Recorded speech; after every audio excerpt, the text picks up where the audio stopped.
Todd, I do want to thank you for taking the time. I mean, I know it's busy Yeah, now. So I really appreciate you being here and taking this time. I'm happy to be here. Right. And especially for the Super Bowl show. I mean, the Super Bowl halftime show, it's definitely one of the biggest music events, the most viewed music events. And I think especially this year where everyone's just looking for that normalcy and that escape, it almost elevated the expectations for it. So, and I know this is your 10th show that Pepsi has sponsored, but talk about that a little bit. Let's back up. What did you take really pre-pandemic? What Yeah, were the biggest lessons learned that you took with you that really were important to either change or continue with as you went into 2021? sure. Well, I mean, our last Pepsi Super Bowl halftime show with J Lo and Shakira, the one prior to this one with the pandemic, was our first one with our new partnership with the NFL and Rock Nation. And we gained a lot of learnings throughout that entire process that we applied to this whole 2021 show that you saw, with the weekend. And I think the biggest is being the need to plan and engage early with the artists. Obviously, a show of this scale and undertaking has a lot of moving pieces. And so wanting to announce early and also with a high degree of confidentiality. One fun thing that we talk about is, we have a very high degree of confidentiality in terms of like who gets to know who the artist is when we're about to announce it. Because I think in the past, leaks have always happened and it kind of drips and drabs out and all of that. And so I think really getting tight on that part, as well as really leaning into and understanding the artist's vision for the show. So looking for new ways to extend it, talk about it beyond the show itself. And the more we can kind of really, embrace what they're trying to do. Now, I think as you flagged, since the pandemic hit, while there's certainly a lot more constraints around the show, there are also different expectations around the show because we're following a year that's largely been void of live music, right? And so consumers wanted to get closer to music and have some escapism from their day-to-day lives a bit, have a little bit of fun. And so we really focused, the approach we did this past year is we focused on really extending the show beyond the 12 minutes of the show itself into a 6-week long campaign to really bring fans closer along the journey to the music and kind of get people that excitement really early out the gates. And so this was the first year we featured, our Pepsi halftime show performer in our commercials that was on the NFL playoffs. We had the marks on our packaging, that had a QR code that could link to behind the scenes content, footage, augmented reality experiences, a lot of fun things. And then even through our integration of the show itself in real time on game day, we offered behind the scenes access to here's the show you just saw, here's how they built the set, here's how they did all that. And we're even going one step further now afterwards, where we've partnered with Showtime and are producing a documentary called The Show that's going to be airing later this year. So really just a new frame on the whole thing to just bring people closer to the action. And it's just such a fun, dynamic event. We just thought it was a great way this year, especially given people were, looking for live music. Yeah, and especially, I mean, you mentioned, this is the first time you actually used the artist in promoting the show, Yeah. but this is the first time you ran an ad promoting the show, and Yeah. you didn't run an ad during the show. So, Yes. like, really, what prompted? I mean, again, obviously, your expectations or consumers' expectations are different. People looking for something different. Was that what sort of sparked that, or when did this develop?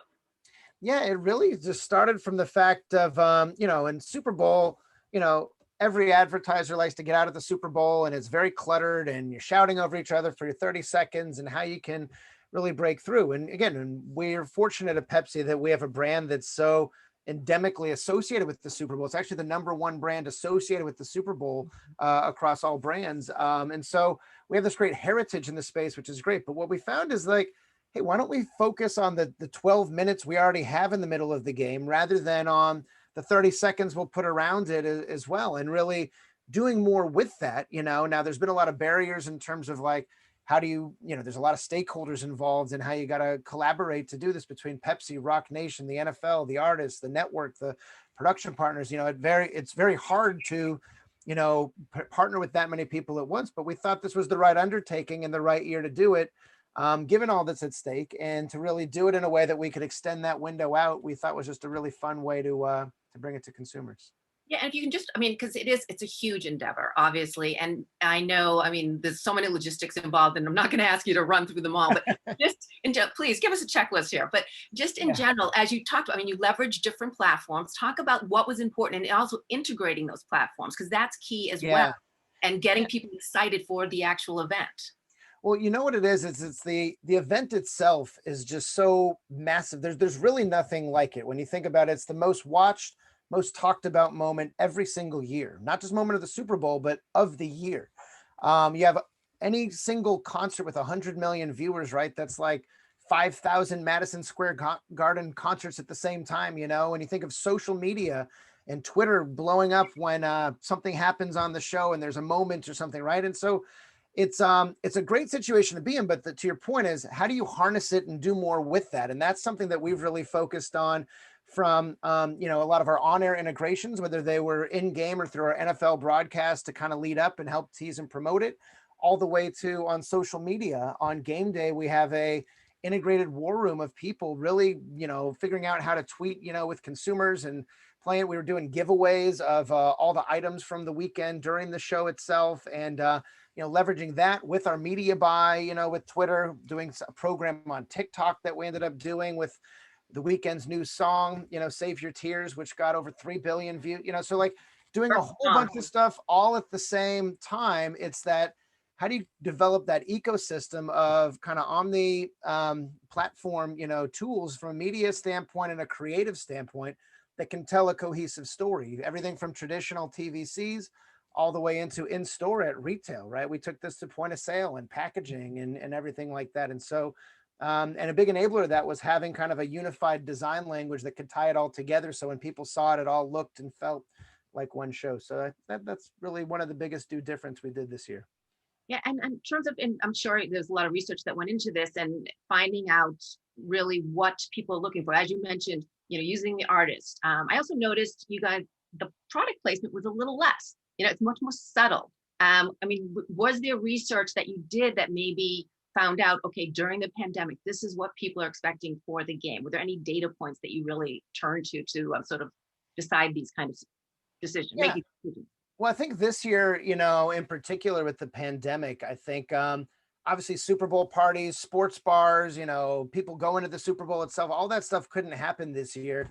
And so we had to adjust our strategy, you know, accordingly with that. And we quickly found that most people, about 93% of people, plan to watch the game at home or alone or in company of a small group, family or friends, to respect social distancing. So you're still having a little bit of communal viewing, but we knew that also online is the way to connect to other friends and other people as well. And so even more so, we thought people would be, you know, while they're in the comforts of their own home, they got their laptop, they got their phone, they got something else where they're going to be doing much more than chatting up the friend next to them on the couch at a Super Bowl party. And so that played into the strategy, as well as we also know that, listen, we know that Americans were looking for that idea of escapism, that they were looking for Super Bowl ads that were entertaining and humorous and fun. And to what I shared with you earlier about music is they want to kind of, you know, a little bit of a release. You know, I think people, while there was a lot of entertainment throughout the year and a lot of people, you know, in an agile way, flipping what they were doing, I don't know that the Super Bowl, which is a big scale, biggest moment of the year type of thing,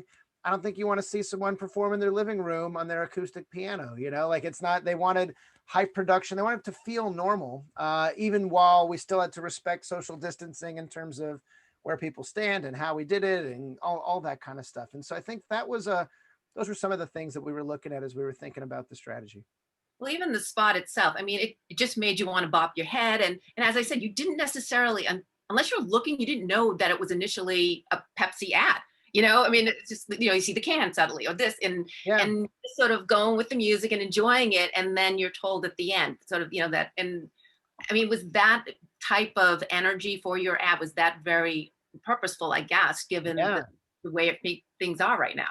Totally. Well, it's just, that song is just so good. And everyone, I mean, everyone loves that song, and it's just a fun kind of anthemic thing. And we thought, you know, this isn't about trying to sell Pepsi to people in this moment. It's not about, you know, and for Pepsi as a brand, you know, we're a brand that's always been about enjoyment, you know, all the way back from the joy of Pepsi to people enjoying us at a sports game, a movie, a barbecue with friends. But specifically, what our brand is all about is what we like to call unapologetic enjoyment, which is something our consumers live every day. So it's this idea of people clapping at the end of a movie or going and karaokeing or playing hooky from work on a nice day and putting enjoyment above their responsibilities or the judgment of other people where they let loose. And when you think of music, is a great embodiment of that. And so these people singing out loud in their day jobs, while they're working at a station, while they're cleaning their pool, while they're blow drying their hair, whatever it is. It's like, you know what? Just that's the power that music has. Just let it out, enjoy it, have a little bit of fun, and everyone does it in their own unique way. And it's not a matter of being a good singer or not. And we thought that was a really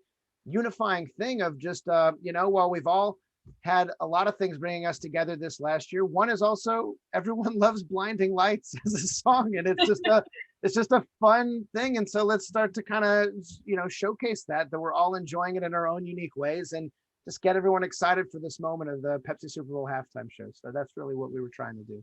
Yeah, I mean, and obviously it's at the top of the charts for so long, and I think, granted, it's a great song, and obviously The Weeknd is a great artist, but I think at that moment, that kind of vibe was really needed during this pandemic and during everything else that's been going on.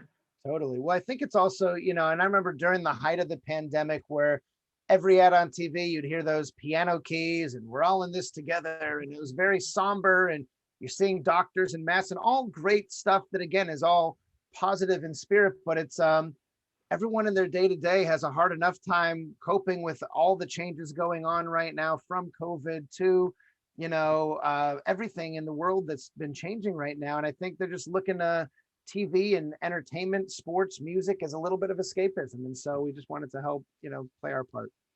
Yeah, and as we're talking about, was a different year. It was a very challenging year for a lot, especially for a lot of brands. What was your metric in terms of your metric for success going into this year? So it's funny. We always look at this metric that we call share of voice for Super Bowl specifically. And Super Bowl, for a brand like Pepsi, we're a brand, we don't have an awareness issue, right? A lot of people have heard of Pepsi. And so it's really about how we make a connection with consumers on a deeper level and penetrate the culture of that day, and especially in a cluttered environment like Super Bowl Sunday, where every brand is throwing out celebrities, fun stunts, things, social things, all of that. We look at share of voice. And what share of voice is it's what percent of social conversations about all brands are about our brand. And so it's a metric we look at as scraping the digital universe. And so to understand Pepsi on Twitter, Instagram, everything, what percent of conversations were about Pepsi? And so, as I mentioned, we have this digital war room throughout the day, and we're constantly, piping in, things all day long.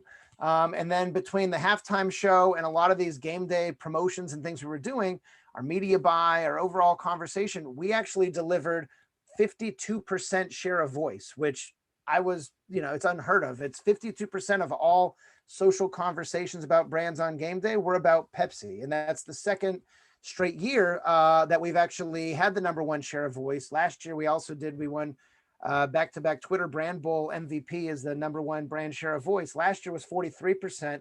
We thought was pretty good with J-Lo and Shakira. And then this year, even coming out on top. And to do that, with overall positive sentiment for the brand and just really getting people talking about the brand and connecting, with the halftime show and everything, and doing that without a spot as well. We're very proud of kind of how we were able to do that this year.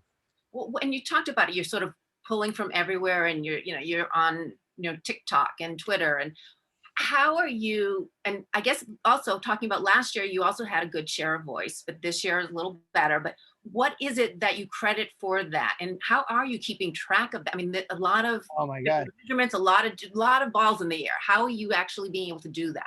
Yeah, we've built a ton of tools that basically can go out and in real time kind of scrape the digital universe and look at all these among all advertisers. It's the similar things that like Twitter uses in their brand bowl and things of that sort to monitor. And we've done a lot of building up our in-house analytics capability as well, as we're trying to understand consumer sentiment and all that. And even down to, not to get too geeky about some of this stuff, but even as you get into the like manual coding on some of this stuff, where like, if someone puts a couple of fire emojis in a certain thing, is that a good or a bad comment? And how do you as you automate it, you also manually need to course correct for some of these things too. And so we've got a very, scientific way of evaluating all those things to do it. And then, like I said, to action against it, we have a fully integrated, almost a board of activities, everything from Twitter, TikTok, Instagram, Facebook. What are we doing across all the social platforms?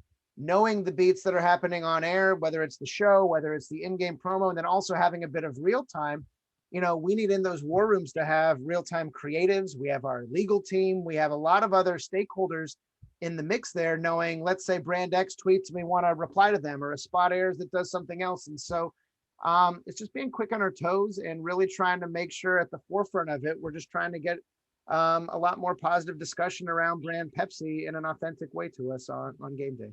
Yeah, and, well, and also I'm curious, just because this was a first year again having the ad running, beforehand. Yeah. How much did that influence things as you with the different platforms you were using, or did you make adjustments going along the way? What were you finding out in that timing that then led you as you move forward towards the game? Yeah. Well, we'd start to see also, like, it obviously helps whenever the artist has a very strong fan base online as well. And the weekend has, a group of folks who like any song, anything, from the announcement all the way through, or just all the behind the scenes stuff, just eating all that stuff up. And then you have people who are like 10 steps removed, who are like, oh, is that the guy who sings that one song, Blinding Lights? Or I didn't know. And so you have the range of the spectrum you gotta play with. And so I think it's just making sure we continue to just learn and understand how everything's being processed as we're rolling into it, and applying those learnings on game day itself. So we feel great about how it all netted out. Yeah, no, I mean, it's great. I mean, obviously, you're getting the metrics that you're looking for. And I mean, as I said early on, you guys, this is your 10th year doing this. Yeah. It's a huge undertaking. What does it mean? How do you, moving forward, a brand like Yeah. Pepsi, when you are sponsoring shows like this that are so big, how does then that affect as, the rest of the year goes through, the rest of your campaigns? Is there Yeah. you follow up with that, or what do you do in terms of how? Yeah.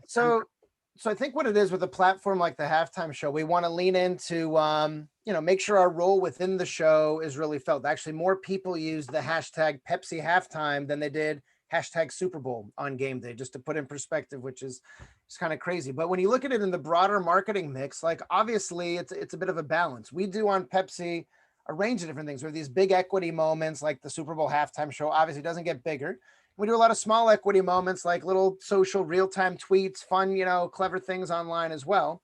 All the way to big brand moments where we're launching a new piece of innovation or a new product or something like that, to these what I would call more always on brand moments, like hardworking, product focused TV spots, high ROI units that are going to be doing that. And so while we can do the scale and mass things like Super Bowl, we also need to be very tailored and focused. Actually, last week we actually just on Pepsi Zero Sugar just launched over 70 pieces of creative around that our Pepsi Zero Sugar product that has hyper targeted precision marketing media buys with it, that really leveraging Google's insights, automated tools to really serve the right people, the right message at the right time, with creative that speaks to what kind of content they're viewing. So we can get very scalpel-like and very granular, and we can get very big as a brand, is really what we're trying to run the gamut and pulse those range of things throughout the entire year with the full marketing mix. Yeah, and so in terms of what you have with the Super Bowl, let's talk that, and Yeah. lessons learned, like moving forward now from there. What do you take from that moving forward and do with other campaigns? Yeah. I'd say at the end of the day, it's obviously you don't have that kind of scale with other campaigns and stuff, right? And so I think the biggest thing that I've been trying to talk to my team about is this idea of what I call of being culture in versus brand out, or culture led, right? And so and what that means is a lot more focus on kind of earned or social media and how people talk about your brand, as well as the paid media support. And so while we might develop a TV commercial for X or Y campaign down the road, it's also valuable to understand how that fits in the context of what people are doing in their day-to-day lives, as that is coming out. Or are there things or these cultural moments that we can, pop into and really do a lot more with as a brand, and bring that idea of unapologetic enjoyment to them by looking beyond kind of the pay to play media landscape, looking at earned, looking at social, looking at even how the creative will help drive a spark and organic discussion. Then once that happens, we can use the media to amplify the conversation. So it's a bit of a different model, but it's something that we've really taken off, the biggest event of the halftime show, and been able to really apply it throughout the year. Well, and you obviously are talking about it, the Pepsi purpose and your mission statement, and what Yeah. message you want to get across. So what's that overlying? I mean, is that continuing as we move forward. And we're hoping we're coming out of the pandemic. We're hoping things are going to get a little Totally. bit more sane. But how do you alter that message, or does it sort of stay? I think I mean, it's a great question. And I think luckily where an enjoyment brand like Pepsi plays is actually, I think it's more relevant than ever now as people are looking to come out. Just think when restaurants, travel, movie theaters, all this stuff starts opening up, this is going to be the almost like, when school's out and people throw their books in the air and they're running out of the school. Like once everyone gets vaccinated and responsibly, things can start to open up and this new normalcy comes in. I mean, people I think have been repressed for so long. They're going to want to get out and enjoy and, have a nice steak dinner out or go out on a trip somewhere with their family or, whatever it ends up being. And I think we're well positioned to really help, embrace that with folks and help tell that story. Yeah, and before I let you go, but I have a million more questions, but I will. I know you're a busy guy. No, it's all good. But just going into next year now. Yeah. So you're doing the game. I'm telling you this right now. So we're planning out your next year. But no, Yeah. what would you? Are you going to do the spot ahead of time again? Are you going to not do the ad? Like, would you follow what you did this year, or is it going to be a whole new ball game? We don't know yet. I mean, I think there's a lot of things that worked really, really well this year. And then we're very pleased, like I told you, with the results, with how long we were able to extend it and really bring it through the playoffs, all the way even post. It's still not even done. We have the Showtime documentary called The Show still about to air later this year. And so I think, listen, every year is unique. We'll have to look at it every year with who's the right artist for that time, what's the right way to approach it, and how do we want to do it. What I don't know is how we're going to lap, the 52% share of voice, but we'll have to figure that out as we continue to go through it too. But yeah, I think there's a lot of things that really worked well that we'd be silly not to look at how it could work next year, but we haven't made any of those decisions yet. Yeah, the bar certainly has been raised. But I know I said it was the last question, but you did say something in that answer. Yeah. Picking the right artist for that time. Why was The Weeknd the right artist for this time?